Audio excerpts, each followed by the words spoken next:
It's a measure share. Cheryl Kesef always the ox, sheep, or the goat in terms of the species which qualify to be a korban. So the measure cites a pasuk in Yeshaya, Hein atem me'ayin u'polchem me'afo. You come from nothing, u'polchem, and your values me'ofo. What does this mean? It means from a groan. Te'evu yivcha b'kchem. And therefore God has chosen the abomination. What does this mean? So the one interpretation is this. It's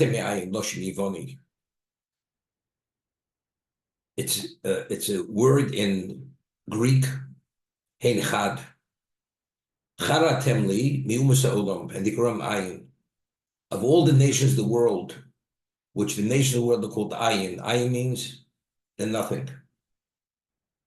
You have value. Among all the nations who are ayin, you are something. Shenemar kol goyin kayin kenegdo. Quotes a pasuk in Yeshaya. All the nations of the world are kayin kenegdo, are considered like nothing compared to Klal Yisrael. The question is why? Upolchem me'ofo. Omer Reb Levi Kopula Satovs Nimus Nechomish Oser Kodesh Baruch Hu Lasus in Yisrael.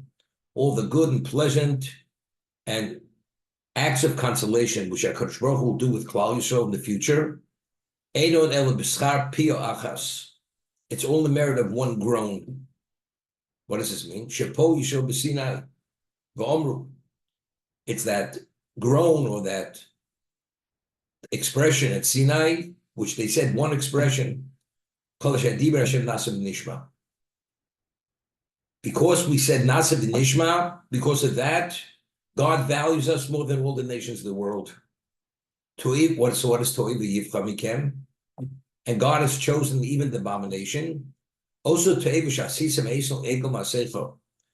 even the abomination which He chose to do the golden calf, also from that abomination, from that species, which is represented through the calf, you bring from me a korban from that species, and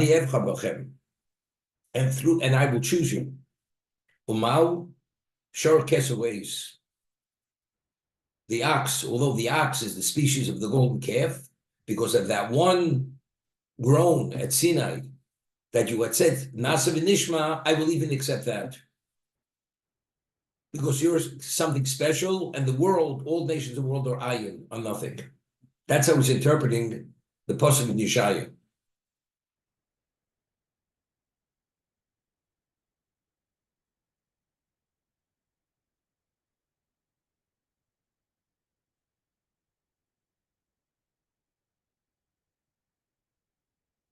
Every nation of the world, when they offered the Torah, what did they say? They asked the question, Ma kosov, what's written in your Torah? And Hashem responded to each one, and they said, it's not for us. If they would have said, it's our cup of tea, and they would have accepted, on whose terms did they accept it? They accepted it on their terms.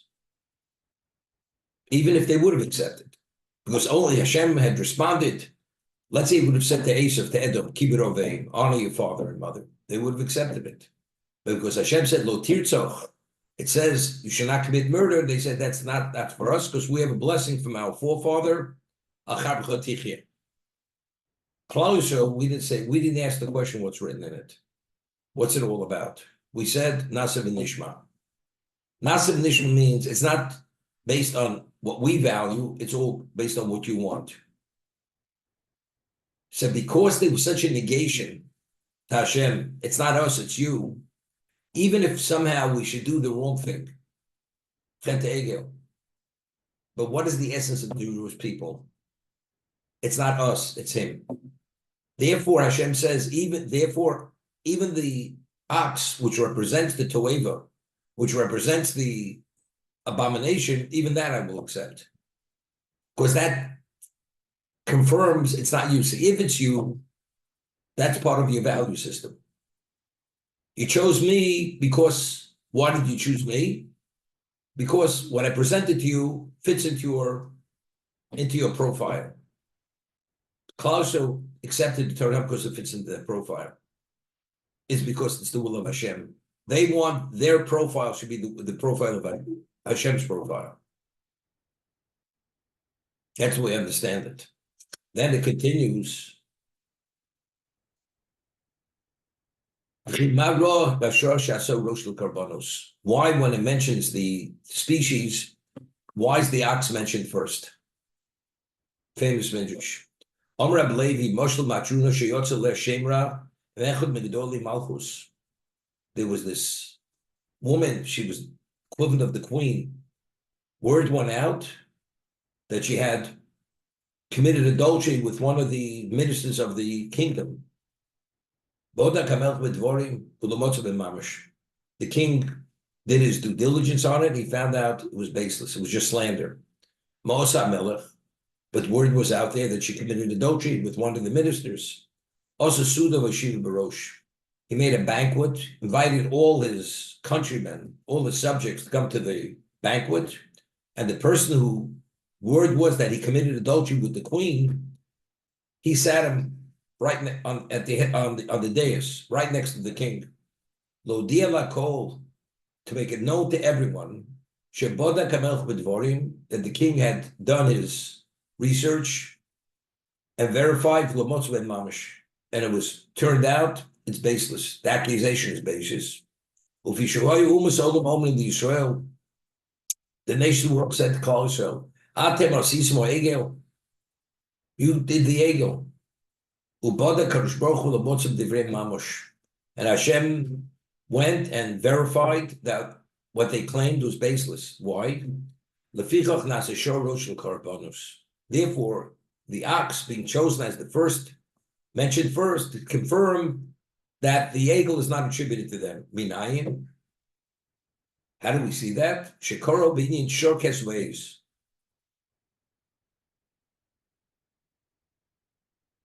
Rafun Ravidi Rav Shmuel Amru Mutzolim Mishal Musa Masa.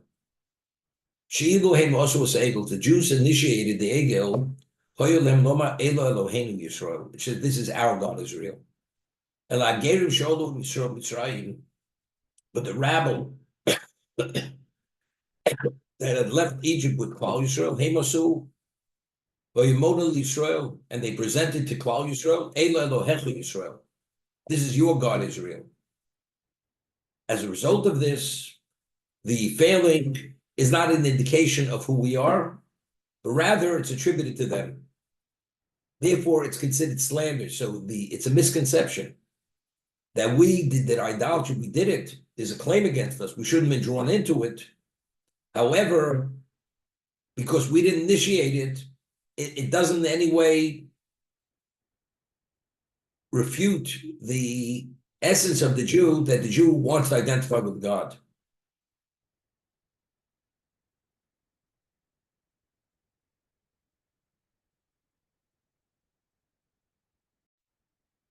At the beginning of creation, the Torah describes the state of affairs of the world. It was tohu vavohu, choshech al pnei som. The world was chaotic, unformed. There was darkness over the deep waters. So the Medrash tells us that each one of these references is referring to one of the future exiles.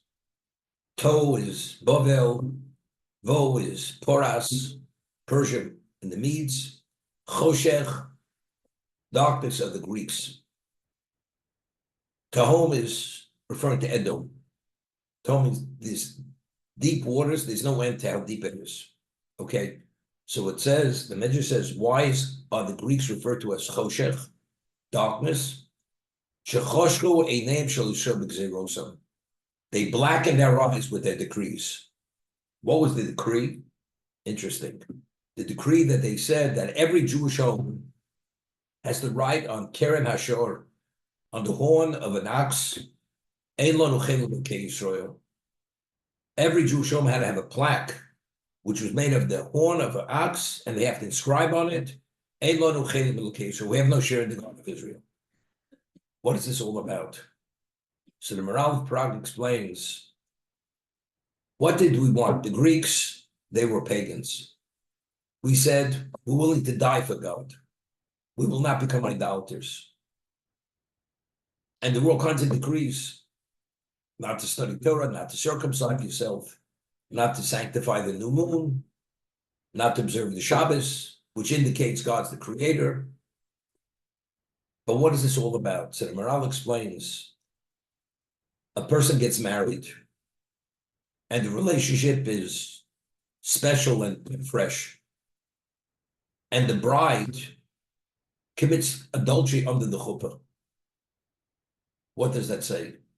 It clearly speaks volumes that the relationship was never a relationship.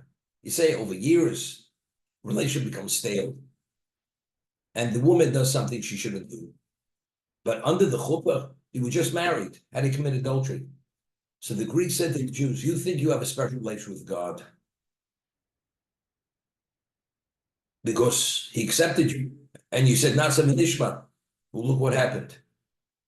Moshe Rabbeinu goes to ascends for 40 days and 40 nights. Before he returns, you're involved in idolatry, although you heard the 10 commandments. What does that say about the relationship? It says the relationship is baseless. Therefore, right on the horn of an ox, we have no share in the God of Israel. That's a confirmation. So don't delude yourself, fool yourselves that you think you have. And that's what the Midrash is saying. If we would have initiated it, that would have been a confirmation that the relationship is total a delusion. But since we were influenced from the outside by the rabble, we're still holding by Nasa Nishma. God said, because you said Nasa Nishma, even though you did that, you were drawn and influenced through the idolatry of the Egel, nevertheless, that's not a refutation of your original commitment. Therefore, and to prove it, the shor, the ox, is the first one that's mentioned as the species that qualifies as the korban. That's the understanding.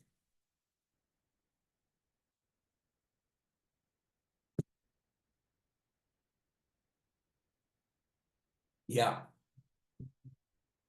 Yeah, Ernie. Okay, Mark, any questions? How is it that the Greeks were so knowledgeable about all these different things that are essential to the maintenance of Jewish life? Like, why would they care about us? The Greeks ruled the world. Alexander the Great, he was a Macedonian, he was a Greek. I know that. So they wanted the whole world to accept their belief. Sure, so they could have so they could have killed us, but No. Again, they could. A good point. Oh, he blessed Shem and he blessed Yefes, and he cursed Chum. Shem is the one who initiated when he realized what happened with his father. He covered his nakedness, and Yefes participated, but he didn't initiate the covering of his father's nakedness. So he had said that he blessed Shem, and he says, and Yefes should dwell in the tent of Shem. Who's Yefes? Yefes of the Greeks. Meaning, wisdom is the domain of the Jew. That's Shem. The Jews come from Shem. Yefes should be associated and revere that wisdom. If the Jews would have accepted the belief of the Greeks, there wouldn't have been any decrees. They didn't want to destroy us, like Edom wants to destroy the Jewish people. Edom, Amalek, whatever we believe is totally irrelevant. They cannot coexist with us. The Greeks, they revered us. They esteemed us. But they had a problem. You're supposed to represent the ultimate wisdom, but we're not on the same page. And they did the research. What the Jewish people were all about. They said it doesn't make sense. It doesn't fit into our understanding of what wisdom is. The Greeks were the great philosophers, the great intellectuals. Doesn't fit. It doesn't fit. If that's the case, you got to change. You've gone off the rails. Therefore, they issued all kinds of decrees to force them to come onto their side of the fence. And that was the whole concept of Hellenism. They Hellenized the Jews.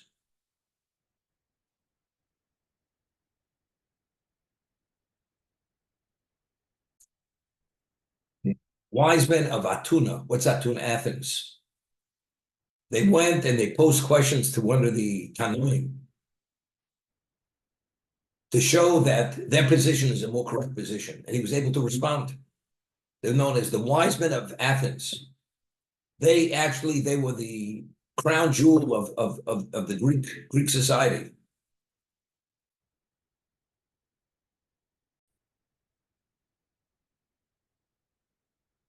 It just keeps expanding the more I think about it. I mentioned to you, I met the Medrash I mentioned to you, that when Hashem created the world, the Malachim, they praised Hashem, Baruch Hashem Elokei Yisrael. Blessed is Hashem, the God of Israel. And when Adam was created, they asked him, is this person Yisrael? Is Adam Yisrael? Because Adam, he radiated a radiant symbol to Hashem. Hashem says no. Why? Because Ganafu, because he's a thief. Because I told him not to eat of the tree of knowledge, he ate of the tree of knowledge. Comes to Noach, the angel asks Hashem, is he the one? Is he Elokei Yisrael? Is he the Yisrael, you're the God of that person? He says no. Shikaru, he's a drunkard. As it says, he planted a vineyard, became drunk. Avram comes on the scene, who disseminates monotheism, changes the face of the world. Is he the one? No. Kigoyu. He has a son, Yishmael. Is it Yitzchak? No, because he loves my enemy. He loved Esau. When Yaakov was born, is he the one? He says, yes, he's the one. Because Hashem said, your name shall no longer be Yaakov, it will be Yisrael. And the Jewish people are named Yisrael, not Yaakov. We're called Bnei Yisrael, the sons of Yisrael. And it says in the Pasuk, B'chol Yisrael espoer. Through you, Yisrael, I will be glorified. That's the Medrash. What is glorification? Through you, I will be glorified. So we once had learned, we find by the Digdei Kuna, by the vestments, Hashem says to Moshe Rabbeinu, you should make vestments for Aaron Ubanov, L'chavod u'l'tiferes, for honor and for glory. So the Ohr HaChaim HaKodesh cites the Zohar. The Zohar says that we find the Kohen Gadol wore 8 vestments. 4 were gold, 4 were white. On Yom Kippur, the service of Yom Kippur, was only permitted to officiate in the white vestments, not the gold vestments. He says, the white vestments, this is the Zohar, correspond to Yud Kei Vav Kei. The gold vestments correspond to Adni. Now, what's the difference between Adni and Yud Kei Vav Kei? The pronunciation of Yud Kei Vav Kei is the same pronunciation as Adni, as master. Same. But the spelling is different spelling. And we don't even pronounce the Yud Kei Vav Kei. What does Yud Kei Vav Kei represent? HaYehovah, that God is infinite. Adni represents God's the master. So he says, the big day Lavan, the white vestments correspond to Yud Kei Vav Kei, represent God being infinite. The big day Zov, the gold vestments, that corresponds to master. God is the master. That's the Ohr HaChaim HaKodesh. So therefore he says you should make the vestments l'chavod tiferes, from the lesser to the greater. Kavod is what? Big day Zov. Those are the gold vestments. Tiferes, glorification, that's the big day Lavan. Big day Lavan, the white vestments correspond to Yud Kei Vav Kei. I'm telling you over the Ohr HaChaim HaKodesh, verbatim, okay? So it comes up very interesting. Tiferes is Yud Kei Vav Kei. Yaakov was Tiferes in terms of his attribute. He represents Tiferes. So he said that Tiferes is glorification through the Torah, Yaakov being Yaakov Ishtam Yeshiva Holim, the man in the tent, it's Tiferes. But we're saying Tiferes is what? Is Yud Kei Vav Kei. Yaakov represents Yud Kei Vav Kei.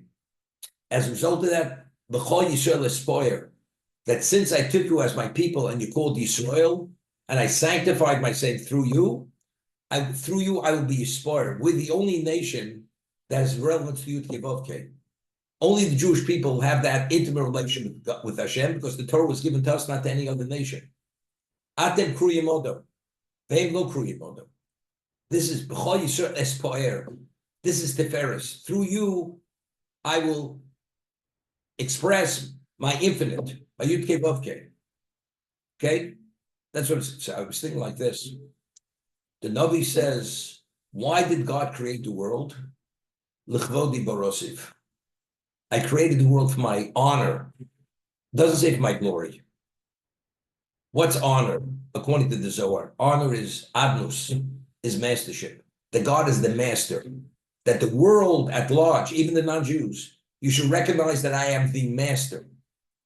And if you recognize I'm the master, then we talk about you have value to the future. But that's the objective of creation, l'chvodi barosiv. Not for Yud Kei Vav Kei. L'chvodi. If you hook into kvodi, then we could talk about advancing to the next level. Now, we find Moshe Rabbeinu himself was told to become the Goyal. He was the Redeemer. And he was the only one qualified to be the Redeemer. He was the only one qualified to receive the Torah. Why was Moshe Rabbeinu the only one qualified to receive the Torah? It's explicit in the Midrash. Because the Torah was given to Klal Yisrael. Moshe Rabbeinu was the conduit to receive the Torah. Moshe Rabbeinu's neshama was the equivalent of the totality of Klal Yisrael. Okay, that's what he was. We find that after Paro had withdrawn the straw subsidy to make the bricks, he asked Hashem a question. What did he say? Why are you making it so difficult for the people? Instead of the bondage becoming easy, it's become more difficult, unbearable. What does Hashem say to Moshe Rabbeinu? Ushmi Hashem lo nandati lahem. The Avos HaKadoshim, as great as they were, I never revealed my name, Yud Kei Vav Kei. Shmi Hashem lo nandati lahem. But to you, I revealed the name, Yud Kei Vav Kei. Yud Kei Vav Kei. And that's why he was able to bring about all the revealed miracles. Woe to me that those who are lost and then no longer found, they never ask questions. You, who I revealed Yud Kei Vav Kei, you ask a question. That's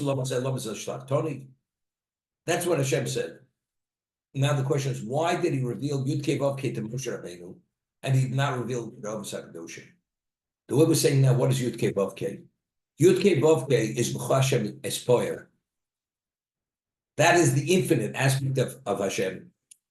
Moshe Rabbeinu represented the totality of Klal Yisrael. Only that entity had relevance to Yud Kei Vav Kei. The Avos HaKadoshim, as great as they were, the patriarchs, they were not the totality of Klal Yisrael. Moshe Rabbeinu's neshama was the equivalent of Klal Yisrael.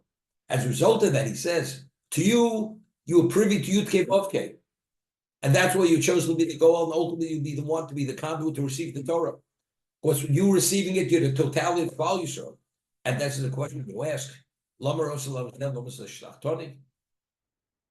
That's the way, this is what I've come upon, based on that Orach Chaim and the Zohar.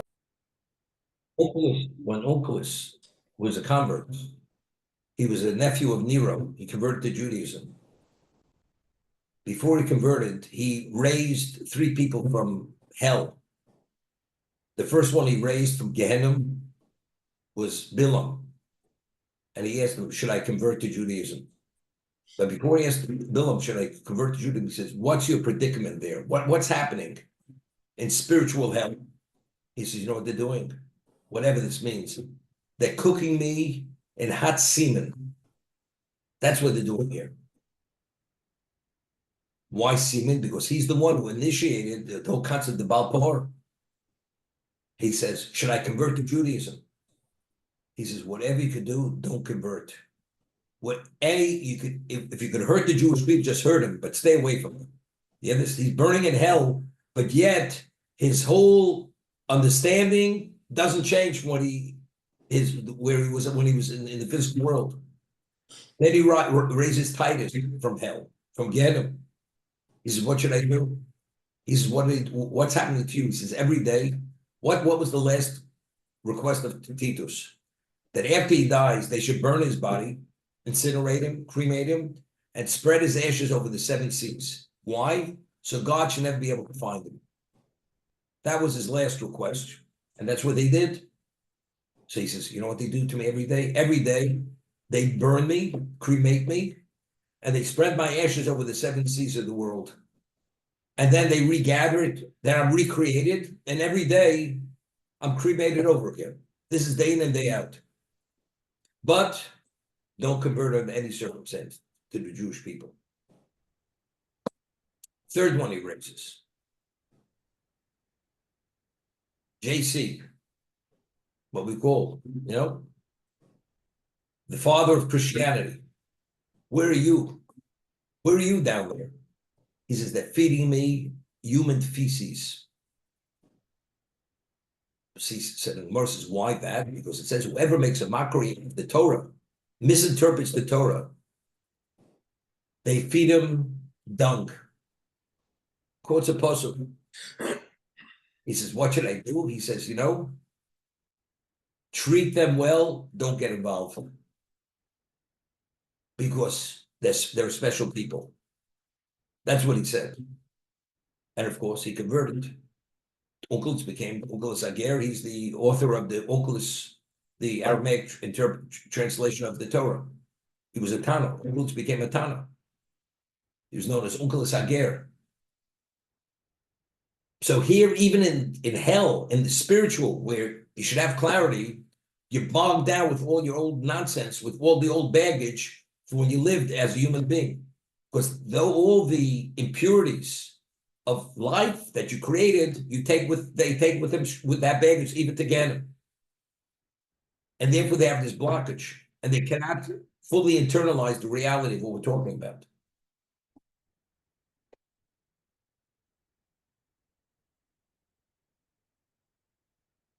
About Sharkes Vesky Volid. Mentioned many times, the Medrash says, whenever we speak Korban, it always refers to as Korban Lashem. Korban Yudke Vavke. Yudke Vavke is Midas Arachmin. That's what it is. The whole concept of atonement only exists within the context of what? Of Rachmin. Now, why do we merit the Rachmin? Through these various species. So the Midrash says, Shor B'schus Avrom. That we're able to bring the ox, and the ox is able to bring about that level of reinstatement of atonement in the merit of Avram Avinu Shemema V'Alaboker Rotz Avram. When he hosted the Malachim, it says to the boker, to the cattle, he ran. Vayikach ben boker rach v'tov itim lanar kesev b'schus Yitzchok. The sheep is the merit of Yitzchok. Shenema v'yisa Avram Eseinu v'yarv hine ayol achen nechas b'svach b'karnov. He saw a ram caught in the thicket. The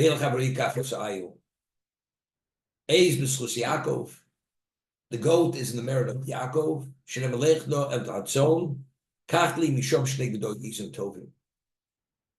Take 2 quality goats. She made the delicacies for Yitzchok, for Yaakov to receive the brachos, and the hides were used to put on his arms, his chest, that Yitzchok should not detect that this was not Esav. Mal Tovim, he says, take 2 goats which are Tovim. It will be good for you, it will be good for your descendants. Firstly, this will facilitate that you'll receive the brachos from your father.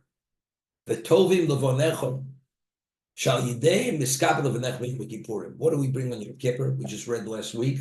Shnei Sirim. We bring goats. Right? The goat atones for us.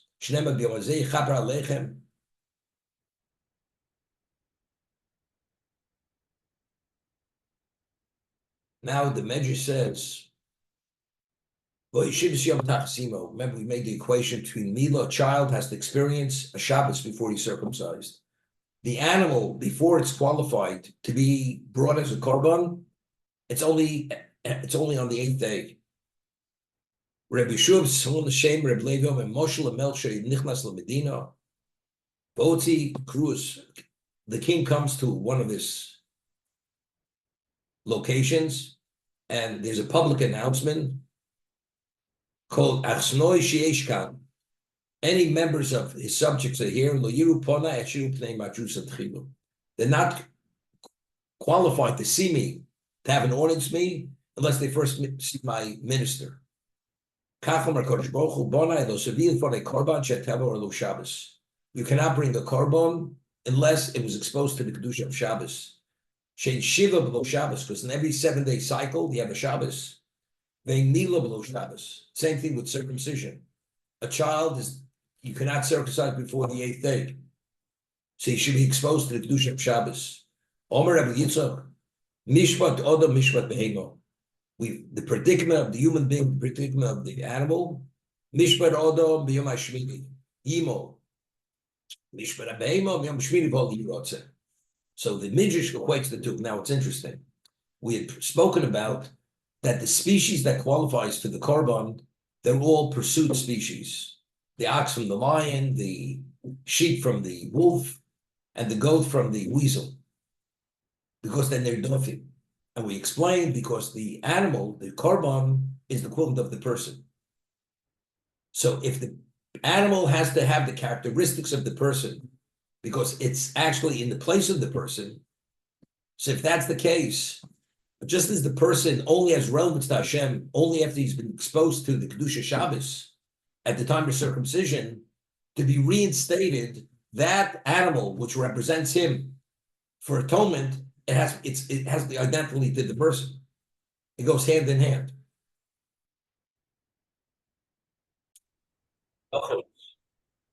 That when you say the psukim of the portion of the chatos, it's as if you brought the sin offering, ola, the burnt, it's like you brought the ola, shlamim. When you say the words, and the Chofetz Chaim quotes Rabbeinu Bachio, and you understand all the details of the avodo, and you say it, it should be the place. We say karbonos in the morning. We say parshas atomit. Hashem values if you brought the korban. So of course, so you have to have that mindset. The person says the parsha chatos, he has in mind that this saying is the equivalent of me bringing the chatos, and he has an understanding, and he does tshuva. He has to do tshuva. Without tshuva, it doesn't work. It's tshuva in conjunction with saying the psukim of that particular korban. Prague. When you bring the total offering, Reb Pinchas, Reb Levi, Reb Yochanan mentioned 3 Amoraim. Omru b'shem Reb Menachem de Golium. All of them quote Reb Menachem, who came from Golium, not a known person. Losid Lovo, at the end of time, Kol Karbonos Kulam B'Teidim. All sacrifices are going to come to an end. The Korban told the Einu Botul Olam. But the thanks offering will never come to an end. All Karbonos will come to an end. Toda will not come to an end. Kol Adoyis B'Teilim. All thanks to Hashem will come to an end. But the Toda will not come to an end. What is this based upon? It says at the end of time, it says Kol Sosan, Kol Simcha. There'll be a sound of Sosan, Simcha, Kol Chosan, Kol Kalo, Kol Omrim. What would everybody say? Hodu es Hashem Tzvados.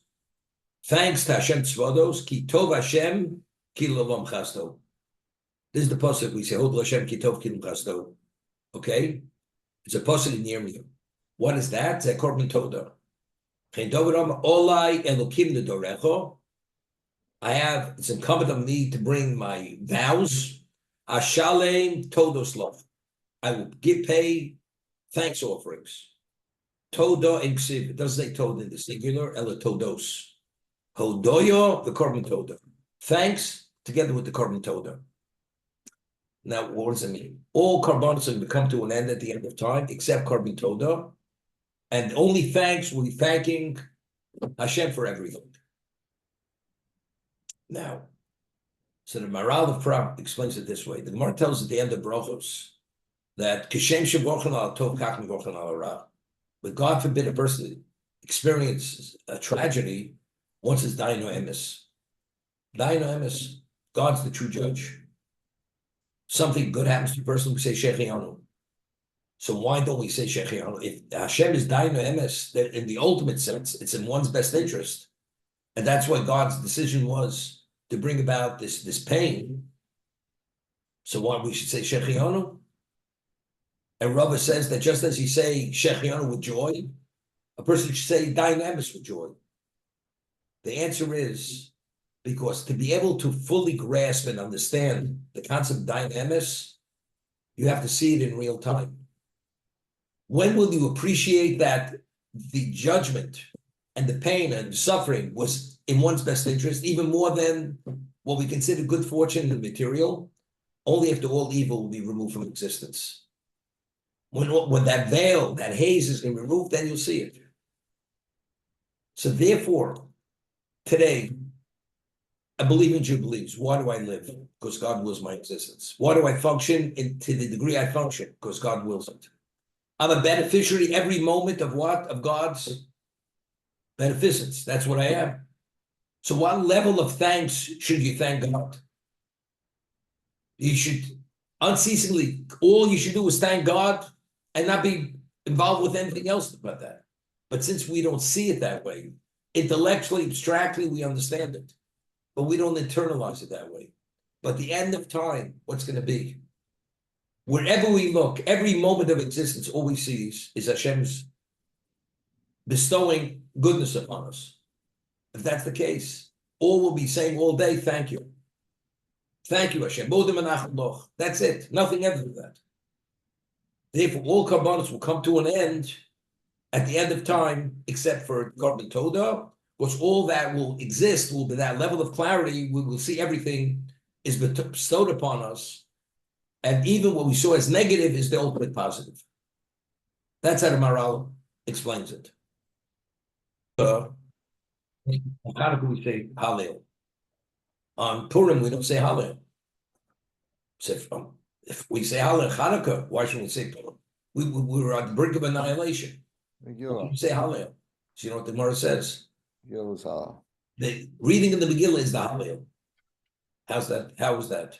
Because if you really understand, and you have to read the Megillah from the first word to the last word, because if you fully get it, it's impossible not to have that feeling of appreciation to God. So the reading of the Hallel and internalizing that reality, that narrative, that's the ultimate Hallel. Okay, we're going to do the halacha.